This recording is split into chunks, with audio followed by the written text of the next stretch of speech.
Olá, pessoal. Eu sou Raquel Azevedo, uma bióloga no mundo do agro, e estou aqui no nosso primeiro dia, de aula para a gente conversar um pouquinho sobre como calcular dietas nutricionais para as suas vacas, novilhas e bezerras. Como fazer esse cálculo? Então, hoje eu gostaria de falar um pouquinho, primeiramente, sobre quem eu sou, né? Então, quem é essa bióloga maluca que fala,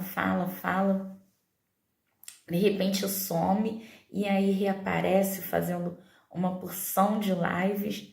Bem, eu sou a Raquel Azevedo, sou uma bióloga e também uma professora, né? Tanto de anos iniciais quanto de anos finais. Leciono principalmente a disciplina de ciências, né? Mas também história, geografia, matemática. Enfim, o professor aqui no Rio, ele faz um pouquinho de cada coisa, né?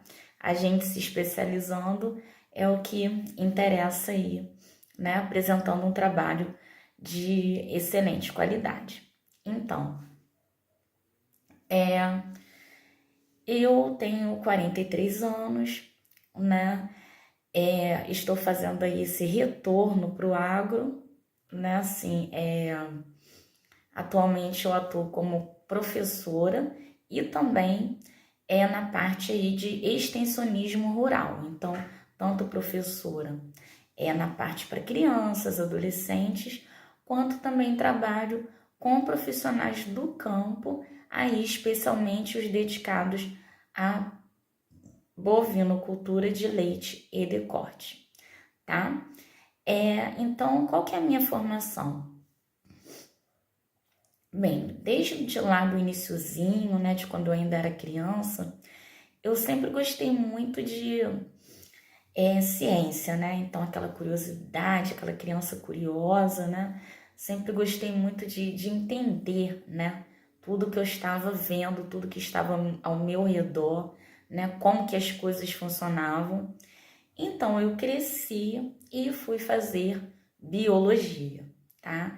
Então, eu fiz ciências biológicas na parte aí de pesquisa, que chama de biomedicina, que nada mais são do que as ciências biológicas com habilitação para pesquisas em laboratórios. Depois, eu fui fazer mestrado, né? Também na parte de ciências biológicas. Depois, eu fui trabalhar, né? E aí eu trabalhei como secretária do estado do Rio. E depois de algum tempinho, eu passei, né, no concurso para... aí eu comecei a fazer uma segunda graduação, tá? De licenciatura em biologia. E daí eu passei no concurso como professora de um município aqui perto, né, da minha casa, que é bastante conhecido aí pelas suas praias, né? Então, o município de Mangaratiba, que fica localizado na costa, no litoral sul do Rio de Janeiro, tá? Uma região muito bonita, cheia de montanhas, belas praias e muito verde, por isso o nome Costa Verde.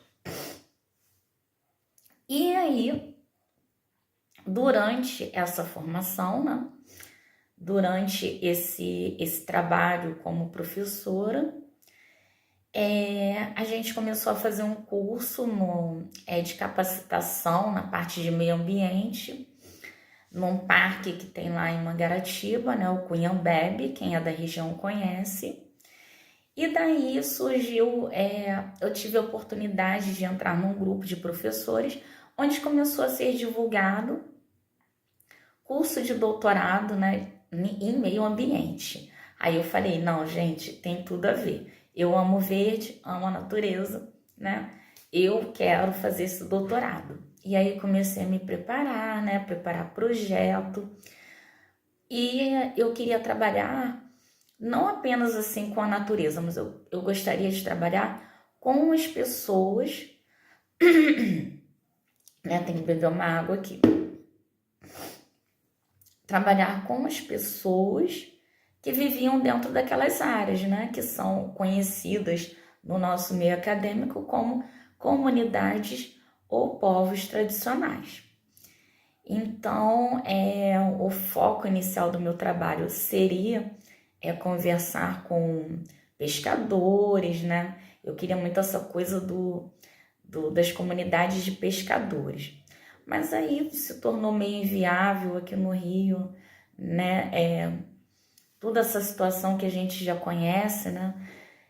Das coisas indo de mal a pior, né? Então, eu resolvi pesquisar quilombos, tá? E aí eu falei, não, se não tá dando certo com uma comunidade tradicional, eu vou tentar com a outra. Aí eu migrei para quilombos. E aí, quando eu migrei para essa parte de quilombolas, eles são pequenos agricultores, né? Aqui pelo menos no estado do Rio, eles trabalham muito a questão da agricultura no município e também no estado. E aí eu falei, é isso que eu vou fazer, eu vou trabalhar com pequenos agricultores. E daí reacendeu tudo aquilo que eu já havia vivido, né? Experiência. Eita, nós agora bolou tudo. Eita, nós. Tudo aquilo que eu já tinha de experiência, né? Experienciado. Eu acho que é assim que diz, tá? Experimentado, né, na minha vida. E aí eu falei, não, eu quero trabalhar com agricultores, tá? E aí eu tinha resolvido montar um curso de educação ambiental. E aí eu falei, não, por que é que eu não vou ensinar meio ambiente para quem mais destrói o meio ambiente, que são os pecuaristas, né?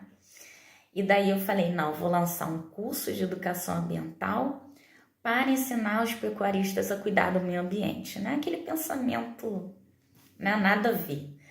Enfim, aí, nessa questão toda, né, de ensinar os fazendeiros como deviam agir, surgiram muitas críticas, né, muitos deboches, e hoje eu entendo, né, porque eu não tinha a ver o que eu estava fazendo.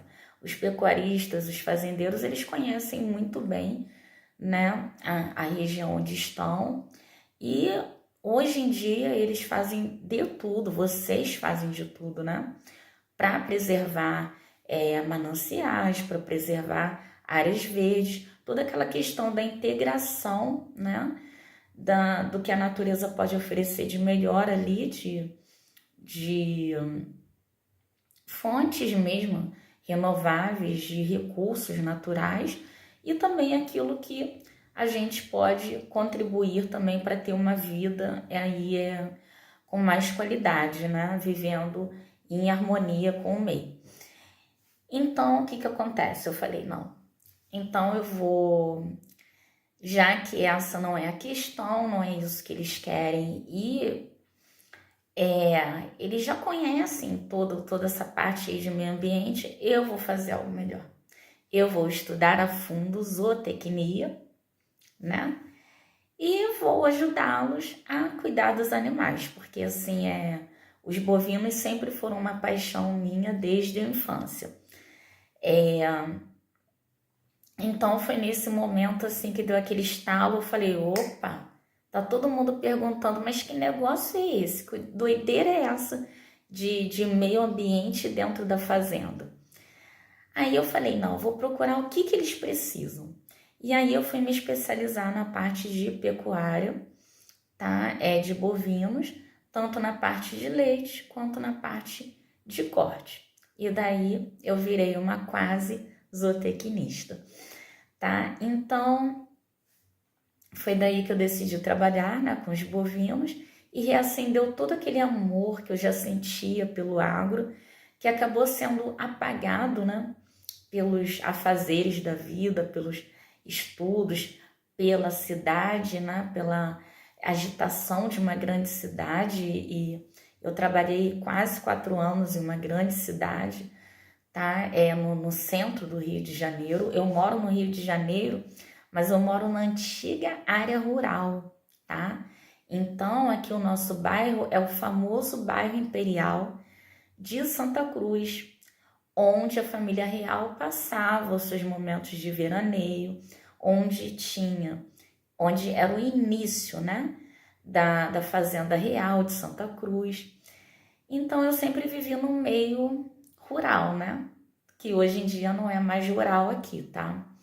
Agora é subúrbio, mas era uma zona rural, né? Aqui havia muitas fazendas, havia muitos sítios, né? E a cidade vivia aí basicamente da produção de aipim, da produção de frutas. O aipim de Santa Cruz é um dos mais famosos aqui da região. A gente tinha gado leiteiro, tá? Aqui no subbairro conhecido como Jesuítas, que fica na divisa já com outro município, o município de Itaguaí, que já está aí entre a Baixada e, né, a Baixada Fluminense e a Costa Verde. Depois vem o município de Mangaratiba, que eu já falei para vocês. E foi daí que surgiu, né, esse desejo de estar novamente em contato com o agro. Sempre foi um contato muito, muito sutil, né?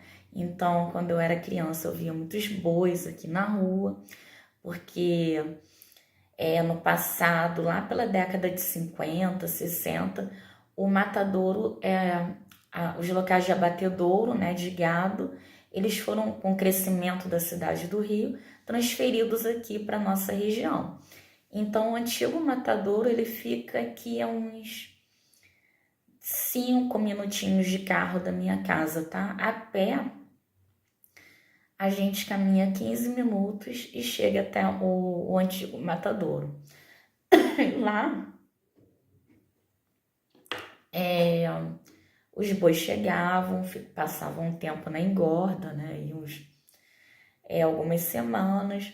Aqui a gente tinha muitas áreas, terrenos baldios, né, com muito capim, então eles ficavam ali engordando, descansando em quarentena, até o momento que iam para o abate.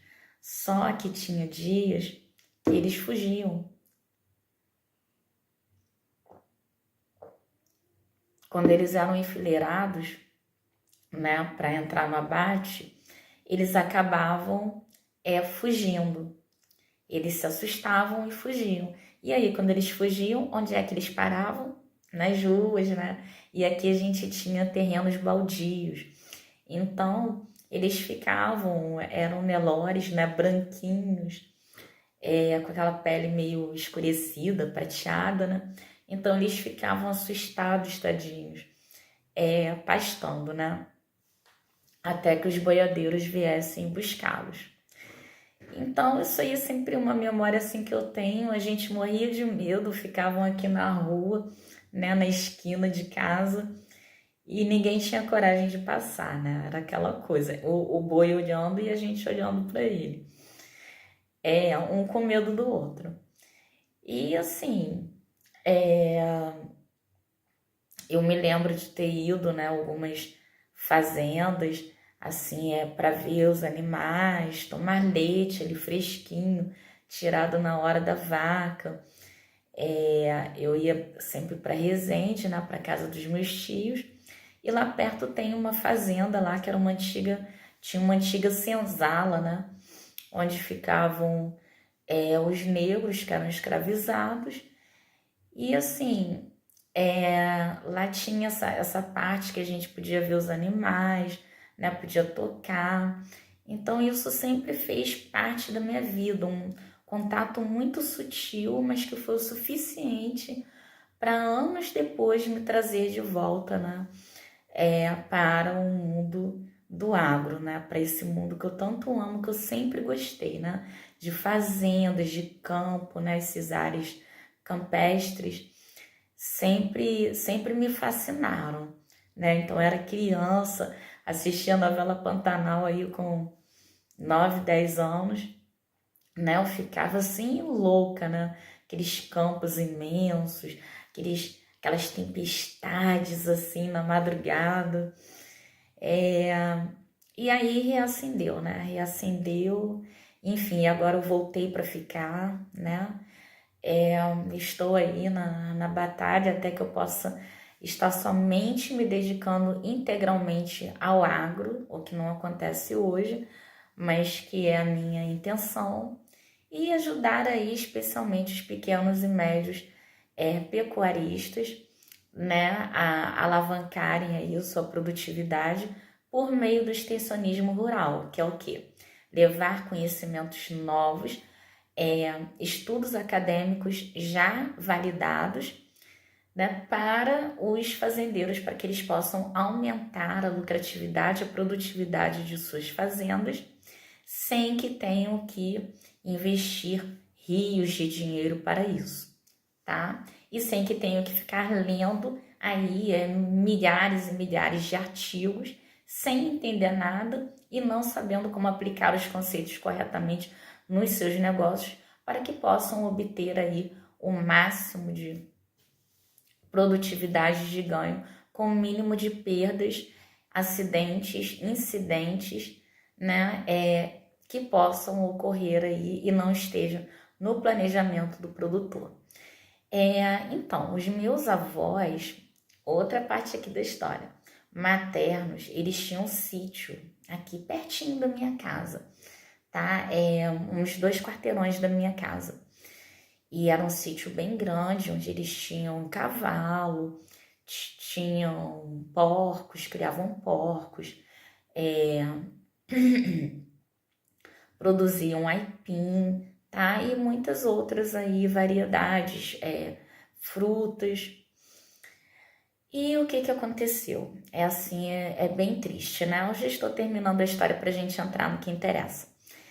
O que aconteceu de muito triste foi que aqui a região, conforme o Rio de Janeiro, a parte mais central, né, começou a crescer, as pessoas que moravam em cortiços, que são favelas, né, que hoje a gente chama comunidade, moradores de rua, eles começaram a ser transferidos aqui para os bairros, entre aspas, mais distantes, mais pobres, né? E aí o que aconteceu? Começou a chegar muita gente de outros estados, muita gente estranha, muita gente desconhecida, né? E começou uma onda de violência, invasões de terras e roubo de produtos agrícolas, né? Que ainda nem estavam maduros, né? Mas eles arrancavam, não sabiam e depois jogavam fora. Então aí passou a se tornar inviável continuar como produtor rural, tudo. E as pessoas foram desanimando, foram vendendo os seus sítios, né, que eram constantemente assaltados. Os animais eram mortos para terem a carne roubada, né? Enfim, aí esses sítios começaram a ser vendidos, transformados em casas, e hoje é triste, mas eu me refiro ao meu bairro como um depósito de gente, né? Todo aquele potencial que a gente tinha para permanecer no agro e como uma cidade histórica, um bairro histórico, tudo isso foi perdido, né? Então os casarões estão degradados, a ponte dos jesuítas, né, está pichada, ela está... eu esqueci o nome agora que dá, né? Mas está completamente degradada, assim, destruída, né? A gente não tem mais um referencial histórico forte, né? Todos os marcos que Dom Pedro II colocou, enfim, tudo foi perdido. Então, eu tô aqui com a missão de não deixar que isso aconteça com vocês, né? Porque nós sabemos que em muitas cidades pequenas, elas estão crescendo absurdamente, muita especulação imobiliária. E o que aqui o meu bairro ganhou com isso? Não ganhou nada. Ganhou cada vez mais pobreza, violência, tá? Poder paralelo, paramilitar, e assim, todo o potencial foi perdido, tá? Então, se a gente tivesse continuado no agronegócio, aqui seria um bairro, um dos mais ricos aí, um dos mais poderosos e influentes do município do Rio de Janeiro e talvez até da região sudeste, tá? O Matadouro, ele acabou sendo desativado, né? Quando eu ainda era criança, na década de 70, não, de 80, perdão. E toda aquela pujança, toda aquela riqueza que era típica da época, tudo aquilo foi dissipado, né? Foi perdido. Então, para a gente ver a importância que tem aí, né? A gente cuidar, sim, a gente se organizar, né? Para manter as nossas tradições, a nossa cultura, a nossa forma de sobrevivência econômica e os nossos referenciais sociais, culturais, históricos, porque quando isso é perdido, é uma via de mão única, né? A gente não tem mais um retorno. Hoje o retorno aqui, porque Santa Cruz era no passado, é praticamente impossível, porque os próprios governantes aqui de esquerda, eles não permitiram que esse processo continuasse e levou aqui a região ao sucateamento, tá? Isso que aconteceu. Então agora, para a gente entrar no conteúdo, né? O que eu gostaria de deixar aqui para vocês é que o meu contato com o agro, ele sempre foi muito sutil, eu não vou mentir, né?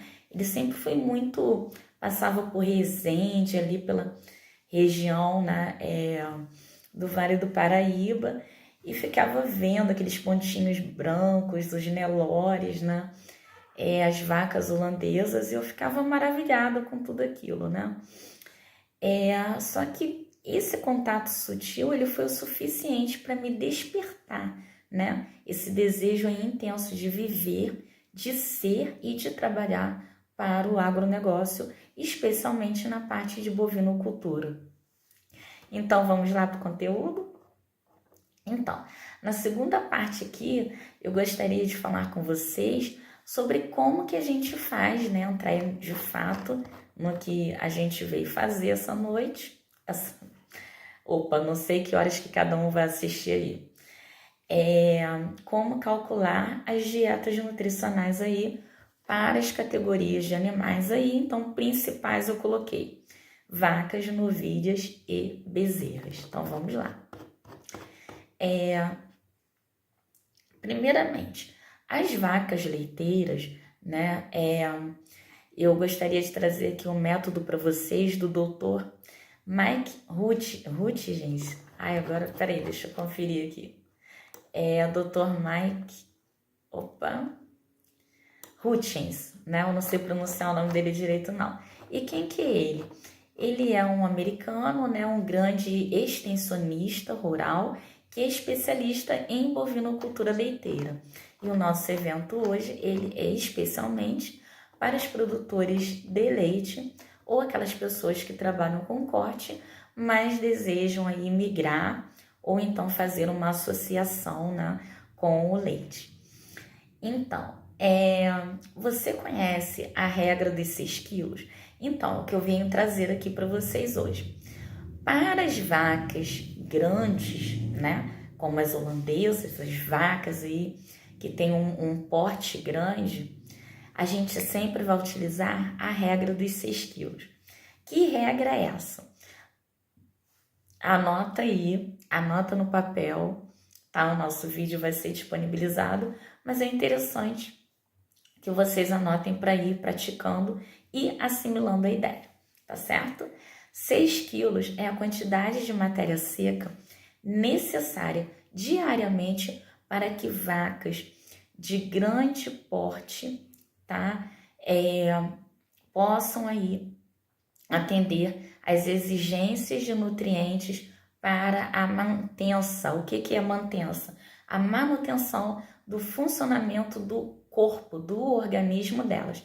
Então, se elas forem privadas, né, desses 6 quilos aí necessário, elas não conseguirão nem mesmo manter a temperatura do corpo, nem mesmo manter aí a regulação hídrica, né, da quantidade de água presente no corpo. Elas não conseguem, ao longo do tempo, né, se manterem vivas, tá? Porque vai começar a afetar circulação do sangue, vai começar a afetar a imunidade. Então, esses 6 quilos de matéria seca diários, eles são necessários para atender o quê? A manutenção do organismo do animal, tá? Então, eu vou dar um exemplo aqui. É bem simples. Esse exemplo aí é do Dr. Rutgens, tá? Se você tem um rebanho, tá? E o seu rebanho inteiro, ele consome aí 24 quilos de matéria seca diária, você tem que estar ciente que 6 quilos são necessários para a manutenção do quê? Para a manutenção diária aí para atender, né, as exigências de nutrientes aí para o seu animal. Então, vai restar o quê? 18 quilos, né, de matéria seca por alimento.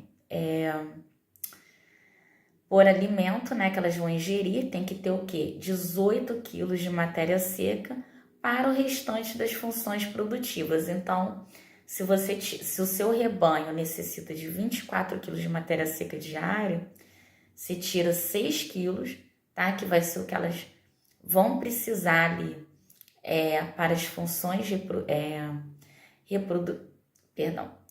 para manutenção do corpo, tá? Para manter o corpo aquecido, para manter a troca de pelagem, para manter energia para o animal andar, para o animal ruminar, tá? Então para o coração bater. Então você vai tirar esses 6 quilos para manutenção, tá? E aí vão sobrar 18. 18 quilos é o que vai restar para quê? Para o animal manter as suas funções reprodutivas, produção de leite, para o crescimento, para o ganho de peso. Então, todas as funções que estão relacionadas aí à produtividade, não é mesmo? Produção de leite, reprodução, que uma fazenda de leite precisa de novas bezerras, né? Todos os anos, para fazer a renovação do rebanho, ganho de peso, que está relacionado à precocidade, à reprodução, ao crescimento, tá certo? Então, esses 18 quilos gestantes aí, eles vão ser convertidos em quê? Existe um cálculo que a gente faz que mostra que se os 18 quilos, né, de matéria seca restante forem todos convertidos aí para leite, nós vamos ter 2 quilos de leite por matéria seca, tá? Isso aí são cálculos já validados pelos extensionistas rurais aí já há anos, tá certo? Então, então você vai ter 2 quilos de leite, né, por quilo de matéria seca, tá? Então, esse rebanho, ele vai poder atingir o quê? Uma produção de 36 quilos de leite. Se você, com 18 quilos de matéria seca, você consegue converter para 2 quilos de leite, né? 2 quilos de leite por quilo de matéria seca, 18 quilos de matéria seca você vai multiplicar por 2. Então, vai te dar 36 quilos de leite, tá? Então, esse rebanho ele vai poder atingir uma produção de até 36,2 quilos de leite. Por quê? Porque você vai precisar corrigir para 4% de gordura. Então, aí você vai me dizer, mas isso aí é inviável, né? Quem for testar a regra dos 6 quilos vai perceber que isso é um pouco inviável, tá?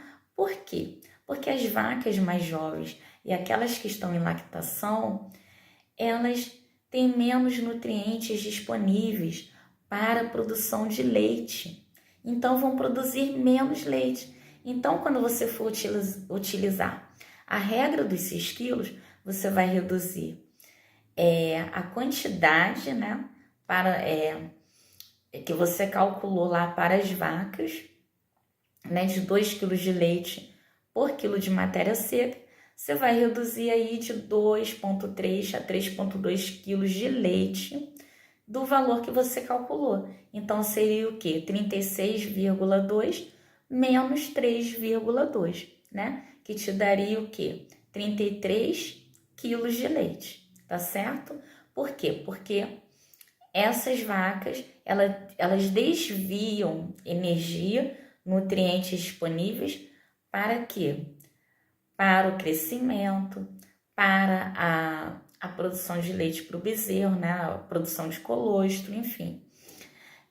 Então, fica menos leite aí disponível, né? Elas produzem menos leite. Leite daquele que você vai converter lá, porque o colostro você não é leite utilizável, né? Então, você tem uma redução aí na produção do leite, tá certo? Fora que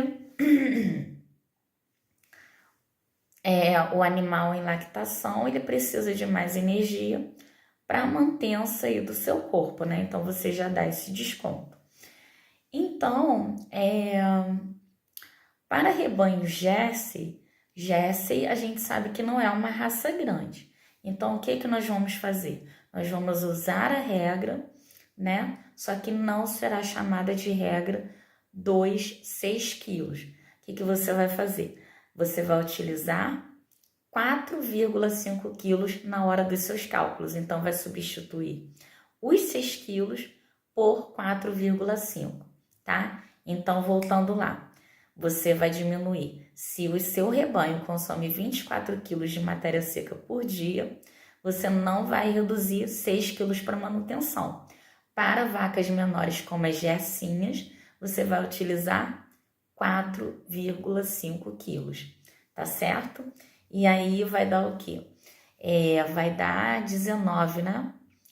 19,5, tá? 19,5 de matéria seca restante, tá certo? E daí você faz o restante do cálculo. Mas eu vou disponibilizar tudo isso para vocês em material escrito, tá certo? Formato de e-book. No caso aqui das nossas novilhas, o que nós vamos fazer? Novilhas,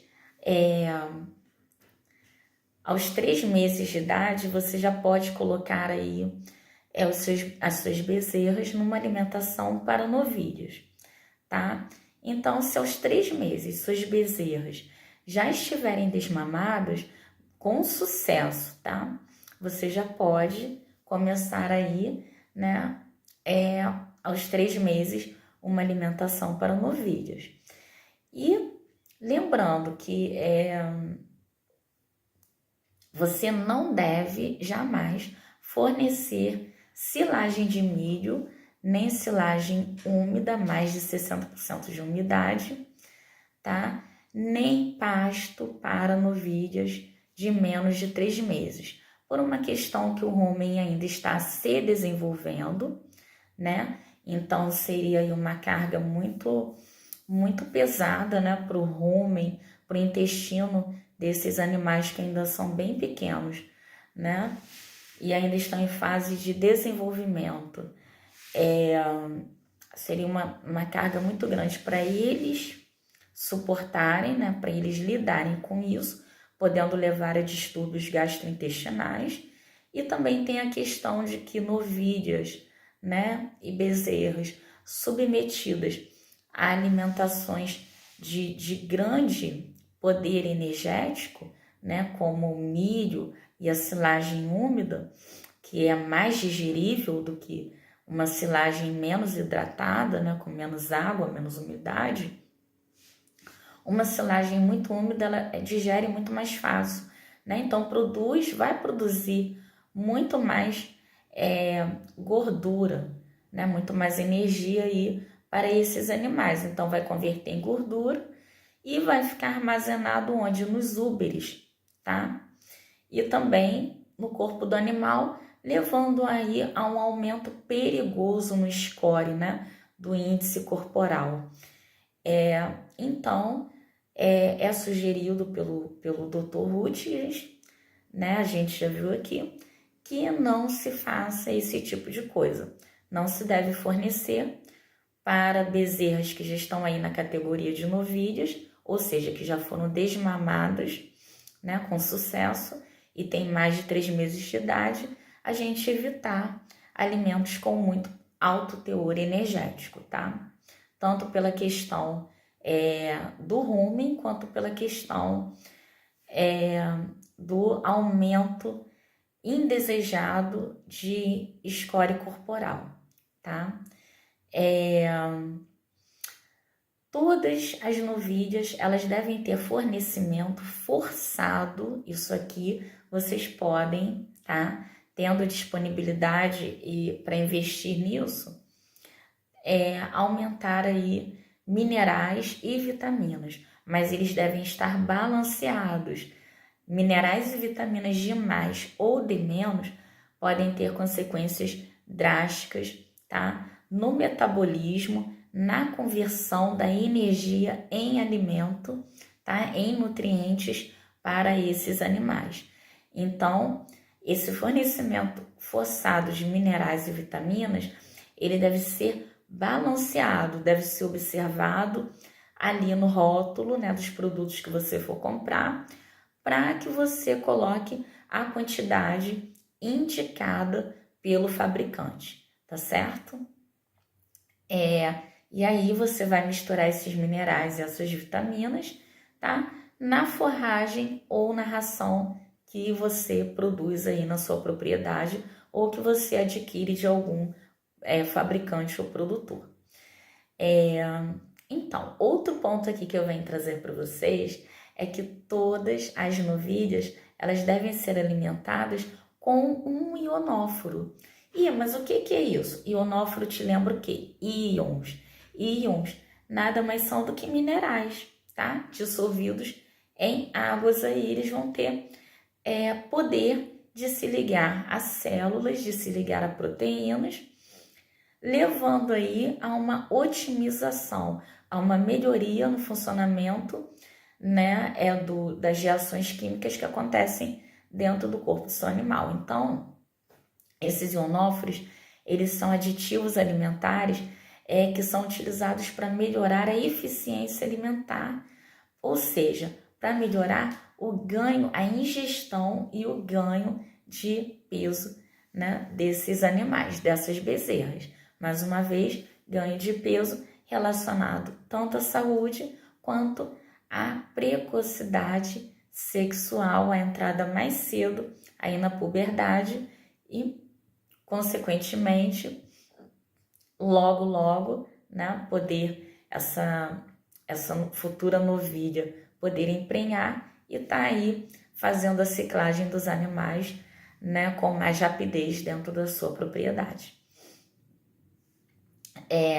Então, esses ionóforos aí, né, eles alteram a função ruminal e aí isso resulta numa melhor conversão dos nutrientes. O que é isso? Os nutrientes, eles não são perdidos nas fezes, eles são convertidos em energia que vai funcionar para quê? Para o crescimento desses animais. A energia vai ser utilizada, né, os nutrientes, para que as novilhas e bezerras possam crescer, ganhar peso, ganhar massa, músculos, né, massa muscular, né, entrar na puberdade também precisa de muita energia. Desenvolvimento dos úberes. Enfim, desenvolvimento dos ossos, né? Maior circulação de sangue, tudo isso requer mais nutrientes. E, por último aqui, é muito importante, vocês não podem se esquecer de sal, sal num coxo separado, tá? Contendo microminerais. O que são microminerais? São minerais que você precisa em pequeníssimas quantidades, tá? Os macrominerais são aqueles minerais que você precisa em altas quantidades para os seus animais. E isso você vai identificar pelo rótulo dos produtos de cada fabricante, tá?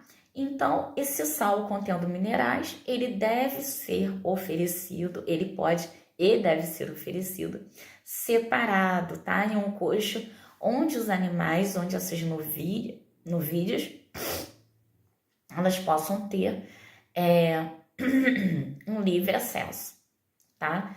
Gente, aqui no Rio tá muito frio, tá aí por volta dos seus 15 graus, então a umidade altíssima, a gente fica, né, sempre aqui com essa crise alérgica.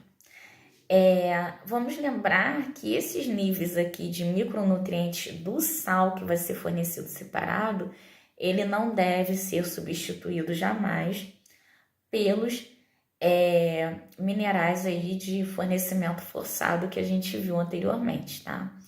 Então, ele é algo à parte mesmo, tá? É um bônus ali para o animal. E é necessário que o produtor monitore essa ingestão para evitar o consumo excessivo de sal, o que causaria aí maiores custos, né, na hora de comprar os produtos, na parte nutricional da fazenda, e também pode afetar os animais, né? Então o produtor tem que estar de olho ali na quantidade de sal que está sendo ingerido pelos animais no coxo. Então, agora nós vamos falar um pouquinho sobre as bezerras. Enfim, as bezerras, principalmente agora nesse frio, gente, os animais precisam de um cuidado especial. Elas não têm muita gordura corporal, então sentem muito frio, estão mais suscetíveis aí à morte, ao risco de morte por estresse térmico causado pelo frio intenso. Então vamos lá, como que a gente pode amenizar isso, né? Bezerras. As opções de dietas líquidas que a gente tem, né, são de leite integral e o substitutivo do leite, que é o sucedâneo, tá? Então, o sucedâneo geralmente ele se compra em pó, né, de produtores aí que trabalham, alguns trabalham exclusivamente e outros trabalham com vários tipos de alimentos, né, para diversas categorias, e outras empresas aí elas dedicam mais ao sucedâneo na alimentação de bezerros e bezerras. Então, a opção de dieta líquida pode ser o leite integral, mas eu já vou falar os prós e os contras, tá? E o sucedâneo, tá? O leite integral, ele é mais rico em proteínas, claro, em gorduras. Ele é natural, afinal de contas, né? Ele é natural, então ele tem muito mais nutrientes do que algo que o homem produza artificialmente. Porém, ele é mais caro. Então, se você é um pequeno ou um médio produtor, você não precisa investir no mais caro necessariamente. Você pode sim utilizar o sucedâneo e ter um resultado similar ou até mesmo igual a quem utiliza o leite integral, tá? E eu ainda vou te falar uma série de vantagens. Então, o sucedâneo de alta qualidade, ele tem mais vantagens. Olha aí.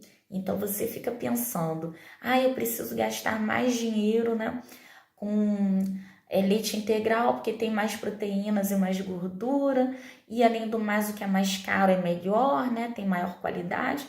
Nada disso. Pode investir no sucedâneo sim. Sabe por quê? Porque ele é enriquecido com minerais e vitaminas. Claro, se for um sucedâneo premium, né? Você não vai comprar aquele que é o mais baratinho, que te ofereceram, que nem rótulo tem, né? Você tem que ver o rótulo e se tiver lá, né? Enriquecido com os minerais e as vitaminas que são essenciais para para a sua bezerra, você vai adquirir, né? E aí você mistura esse sucedâneo com outros nutrientes, caso seja do seu desejo, evitando aí o risco de uma série de doenças. Então, quando você adiciona coxídeo estático, e que nome difícil, estático é o quê? Algo que está parado. E coxídeo, né? É um protozoário que causa coccidiose, principalmente em bezerros. Então, se você utilizar, né, enriquecer esse sucedâneo com esse aditivo, com esse nutriente aí, o coxídeo estático, ou seja, para o coxídeo, né, esse protozoário ele é destruído e não vai causar doenças gastrointestinais, como por exemplo a diarreia e inflamação do intestinal, né, nos seus animais, tá certo? Então, você pode muito bem utilizar o sucedâneo, colocar esses nutrientes extras, tá? Por exemplo, quando você mistura com outros nutrientes adequados, né? Que o próprio produtor vai te dizer se você perguntar, né? Qual é o mais adequado. Você vai ter aí, além dessa questão do coxídeo estático que eu falei, você pode ter aí nutrientes que combatam a paratuberculose, tá? Que é uma doença intestinal em ruminantes. Então percebam, sempre os bezerros sendo atingidos por doenças gastrointestinais, não é isso? Então, se você utilizar o sucedâneo,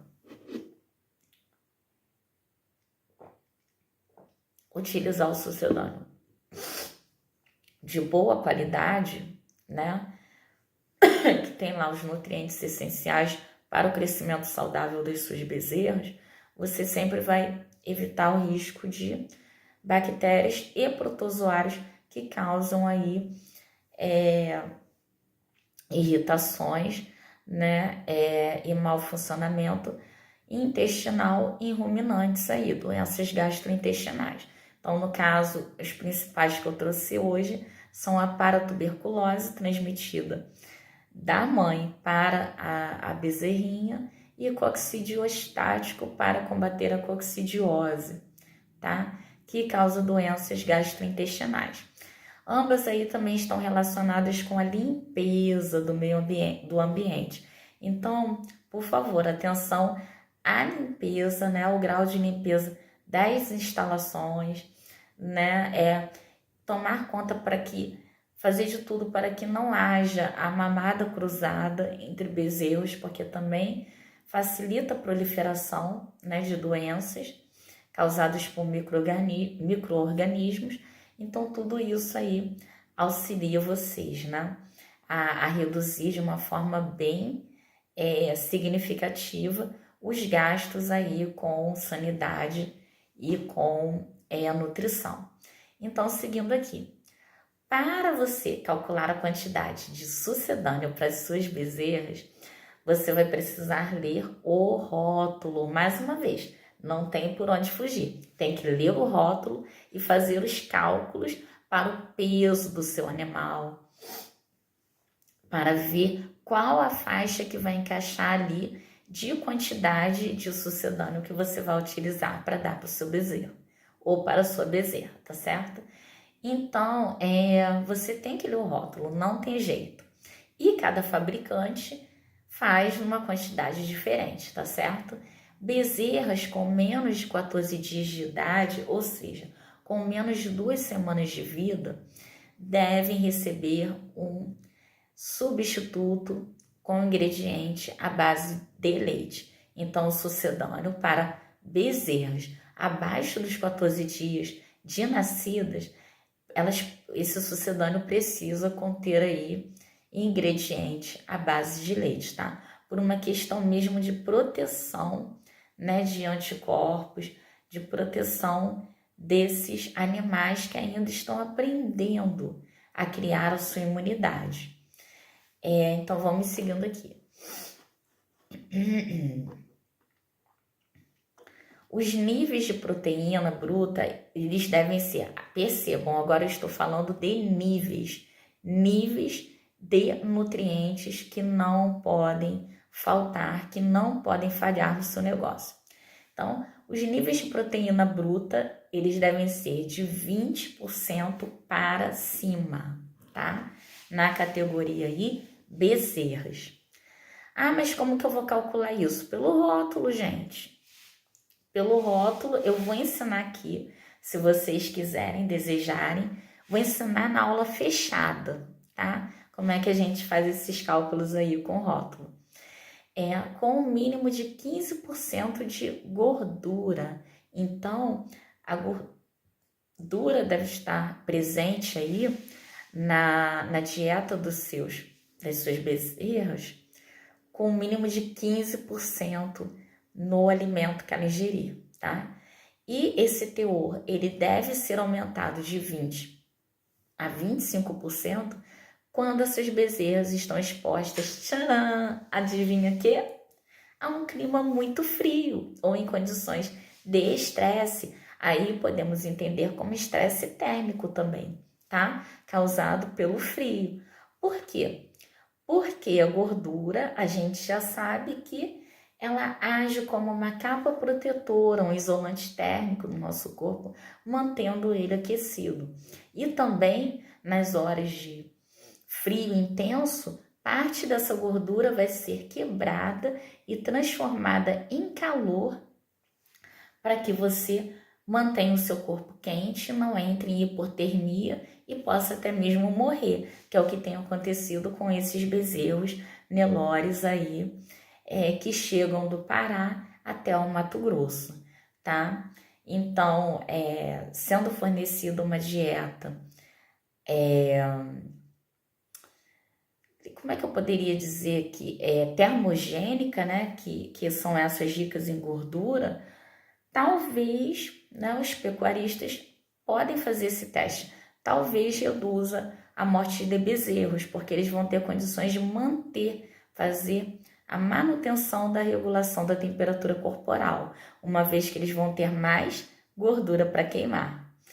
Então, já estamos acabando, tá? Falar aqui pontos importantes para você jamais se esquecer. Nunca se esqueça de utilizar um colostrômetro. Escrevi errado aqui.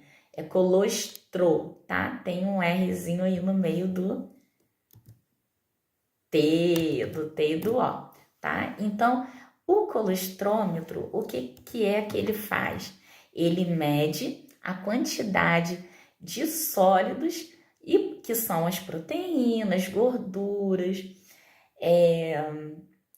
carboidratos que estão, açúcares, né? Que estão ali presentes no leite, que vai servir de alimento aí à bezerrinha ou ao bezerrinho nos seus primeiros momentos de vida, tá certo? Então,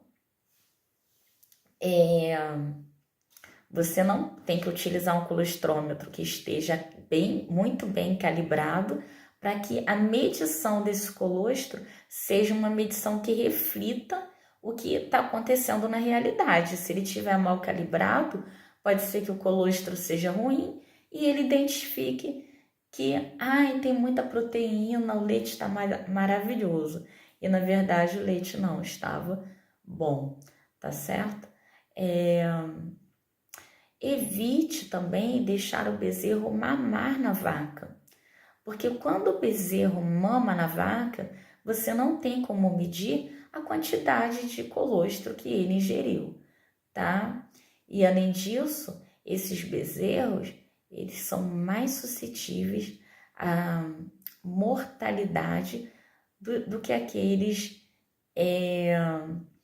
que mamam em mamadeiras, tá? Aqueles dispositivos de balde, né? Ou então em mamadeira mesmo, tá? Então, esses bezerros, eles ficam menos suscetíveis, né? A doenças e a mortalidade do que aqueles que mamam em mamadeiras, especialmente porque não vai estar em contato direto também com o úbere da mãe, E a gente já viu que isso pode transmitir para a tuberculose. No caso de ambientes sujos, coccidiose. Além disso, você nunca saberá o quanto o colostro mamou. Também já falei com vocês, tá? Uma vez que você deixa o bezerrinho mamar na vaca, você não sabe o quanto que ele ingeriu. Como é que você vai medir, né? Então, você não sabe se o bezerro está ingerindo uma quantidade adequada ou não de colostro por dia. E por último aqui, forneça água fresca para os seus bezerros. Mas pode? Claro que pode, tá? Água fresca e limpa a partir dos 4 diazinhos de idade, para você garantir uma ingestão adequada de líquidos, especialmente aqui na nossa área, né, que tem feito tanto calor, ainda que a gente esteja no inverno. E também, deixa eu ver o ponto que está faltando aqui. Garantir a ingestão adequada de líquidos.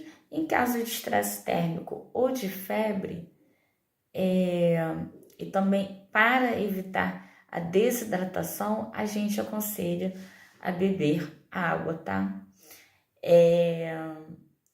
Porque o estresse térmico, você vai estar com muito calor, né? Então esse calor precisa se dissipar para que você não morra.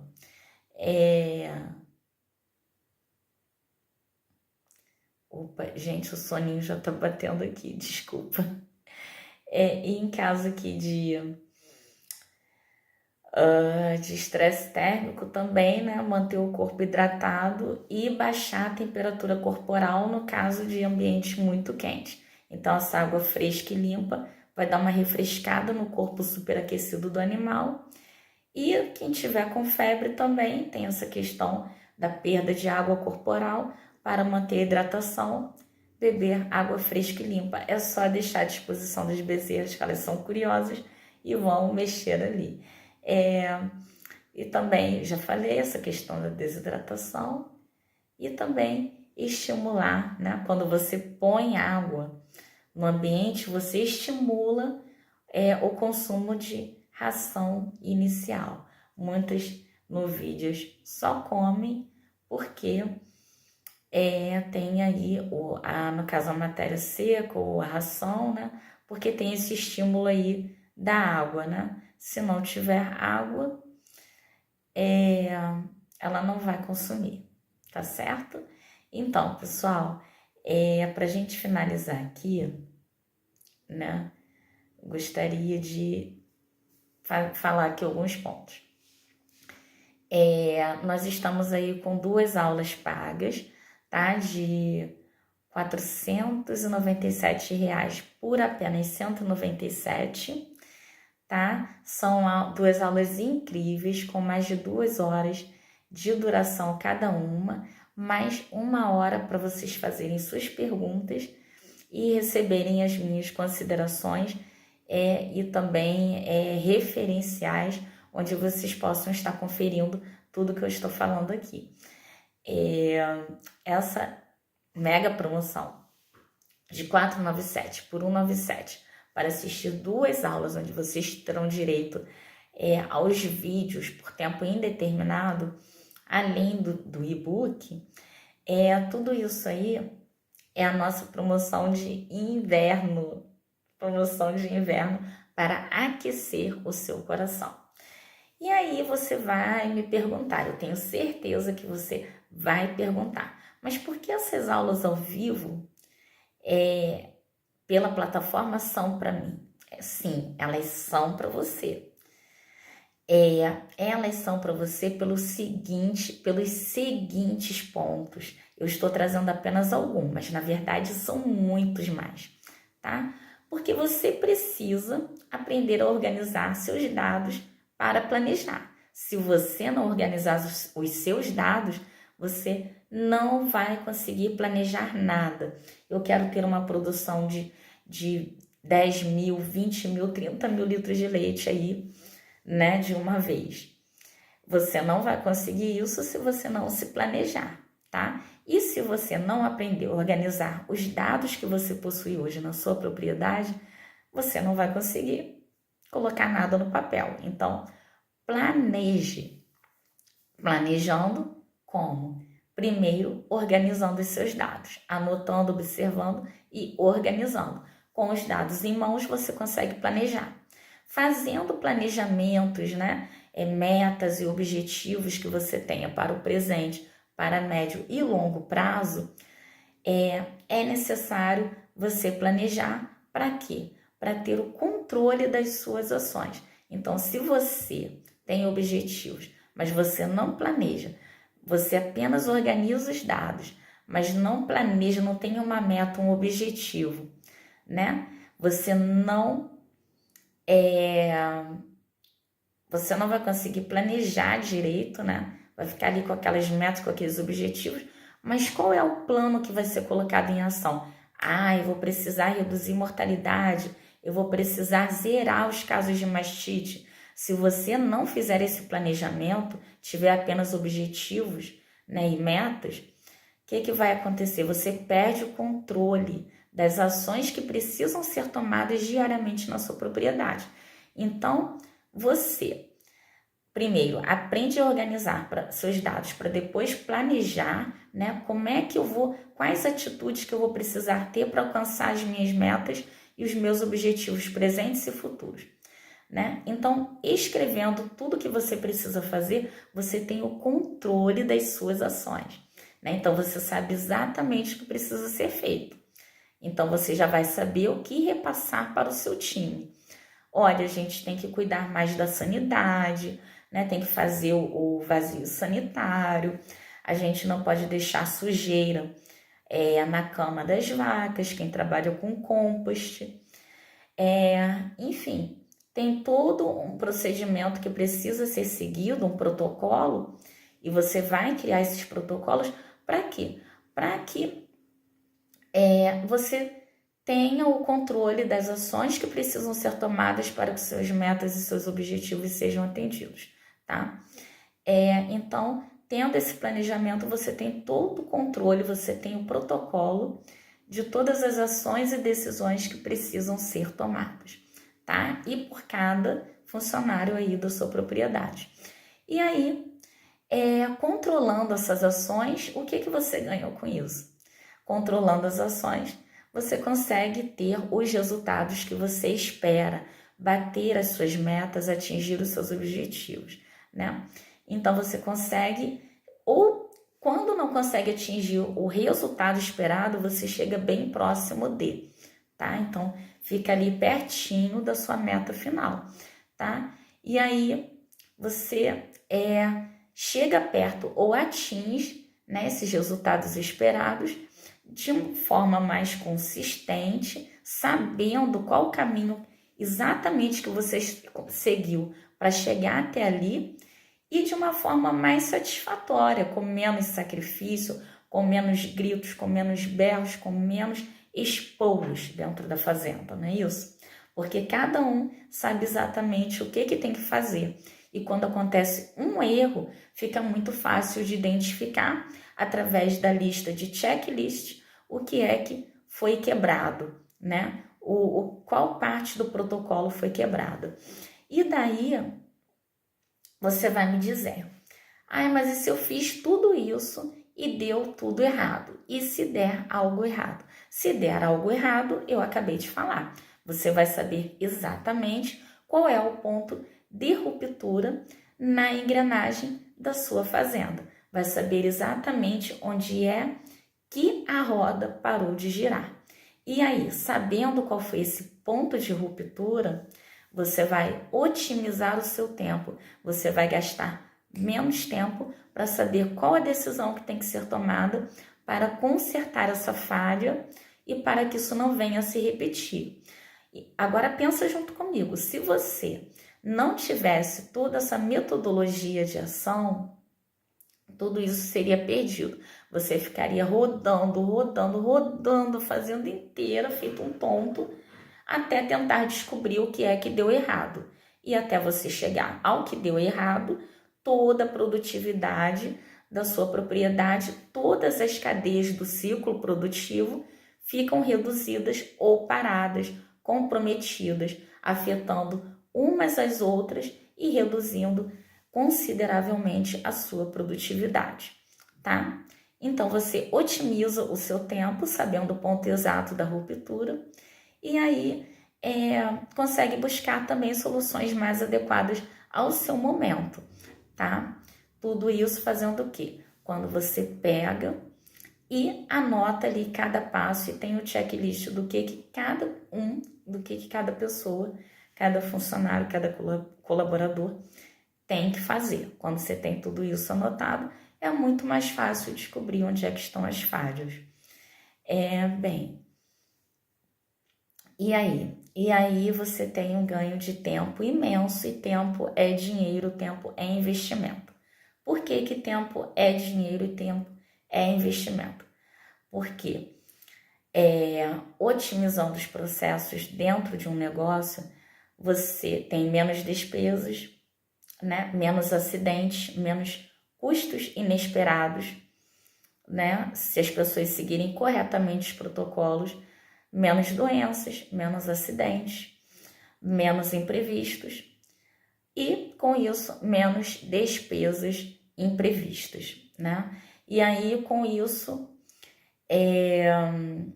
você tem menos ações não planejadas acontecendo dentro do seu negócio. Tudo que vai acontecer, aí a gente pode jogar uma margem bem alta aí de 80% a 90% das coisas que vão acontecer já estão dentro do previsto, do planejado. Então você não perde dinheiro. E aí você te sobra mais tempo para a família, para cuidar. E família, né?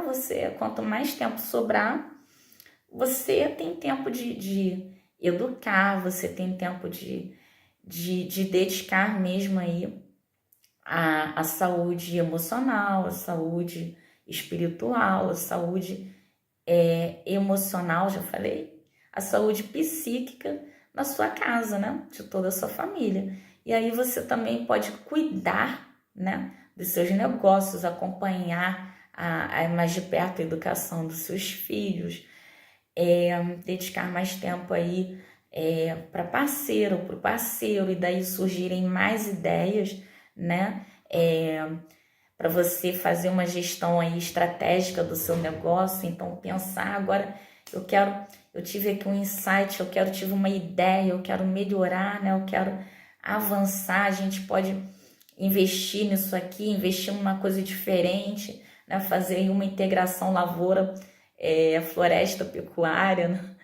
Enfim, e aí você só vai crescendo, você só vai melhorando o seu negócio, né? Tem mais tempo para encontrar parceiros de negócios, parceiros confiáveis de negócios, mais tempo para conversar, né? É impossível fechar um bom negócio sem boas conversas.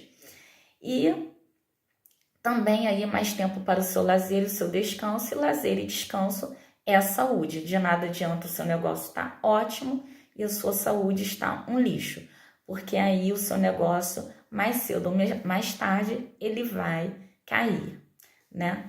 Então, você acaba tendo aí mais tempo também para o seu descanso merecido. E com tudo isso, você ainda ganha o quê? O aumento de até 50% na produtividade das suas vacas, até 20% a mais de leite sem mastite no tanque, e bezerras mais pesadas e saudáveis, que estão aí ligadas, né? A renovação do seu rebanho. Também quem faz negociações de venda de recria, né? De leilões, também uma fonte extra de dinheiro. E aí, bezerras pesadas e mais pesadas e saudáveis é precocidade, e precocidade pode entrar aí na qualificação de animais entrando no cio mais cedo e mais cedo, fazendo essa renovação na sua propriedade de animais. E animais mais saudáveis, com certeza também menos ou zero tristeza parasitária, diarreia e pneumonia dentro da sua fazenda. Bem, então eu apresentei aqui, né, para vocês uma série de motivos pelo qual vocês precisam estar dentro dessas aulas que são aí, né, aulas além, com muito mais entrega que eu vou fazer, tá? E nós teremos convidados, enfim, parceiros aí de negócios, né? Teremos convidados, com certeza. Então, a gente tem mais 2 aulas, tá? Gratuitas. A próxima aula é amanhã e nós vamos falar sobre precocidade. Olha só, nós vamos falar sobre conforto, tá? Então, como é que o conforto ele está aí relacionado à produtividade, né, dos seus animais. Então, como é que a gente trabalha essa questão? Eu tô aqui procurando para mostrar para vocês, porque onde que eu coloquei esse arquivo, gente? Oh, meu Deus, é porque eu tô aqui montando um projeto e aí eu fechei, né? Eu tô no script. Ah, tá aqui. Não, eu não coloquei aqui. Peraí, só um instantinho que eu já... Não tem como abrir aqui agora para vocês. Mas, enfim, é isso, pessoal. Amanhã a gente se encontra. Tá aí para vocês, né? Quem gravou aí as mensagens que eu coloquei, né? Que estão aí disponíveis. Quem copiou e colou.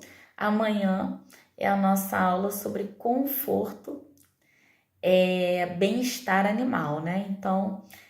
traz toda essa parte de conforto térmico, de ausência de ruídos, de barulho, né? Tudo que vai contribuir aí para a saúde do seu animal. E o seu animal não estando estressado, com certeza a produtividade dele, a saúde e a permanência no rebanho, né, vão ser maiores, tá? E aí no terceiro dia a gente conversa mais um pouco, tá? E aí os outros 2 dias nós vamos ter essas aulas pagas aí, né? Pra gente ter muito mais entrega, apenas 41 pessoas, porque não dá para dar uma atenção maior para muitas pessoas, porque a gente quer dar uma atenção privilegiada, né? Uma atenção aí de 100%, de 360 graus, né? Para cada produtor aí que nos der o voto de confiança. Então, pessoal, a gente fica por aqui e lembrando, não fique de fora. Entra, pessoal, entra porque vai ser muita entrega, vão ser momentos aí de muito esclarecimento. Nós vamos ter 1 hora disponível. Quem não quiser assistir pode sair, tá, da plataforma, mas quem quiser permanecer 1 hora aí tirando dúvidas, tá? Então, respondendo perguntas, tirando dúvidas, e nós vamos ter uma surpresa aí para vocês, tá? Esperem que vai ser muito bom. Então, se você tiver interesse em participar dessas aulas gratuitas, nós vamos combinar os horários, vamos combinar aí os grupos, tá? E a gente, vocês entrem em contato pelo direct, tá? Ou por mensagem, mensagem embaixo das nossas postagens, ou entre em contato pelo WhatsApp. O WhatsApp eu tô sem. Mas pode entrar pelo direct mesmo, ou então por mensagens pelo YouTube, tá? Que o vídeo vai estar disponibilizado lá também, ou pelo Facebook, pelo Messenger, tá certo? Para saber aí como são as formas de pagamento, tá? Então entra lá, se inscreve, de 497, promoção para aquecer o coração nesse inverno por apenas 197. Eu te aguardo lá. Um abraço e até amanhã.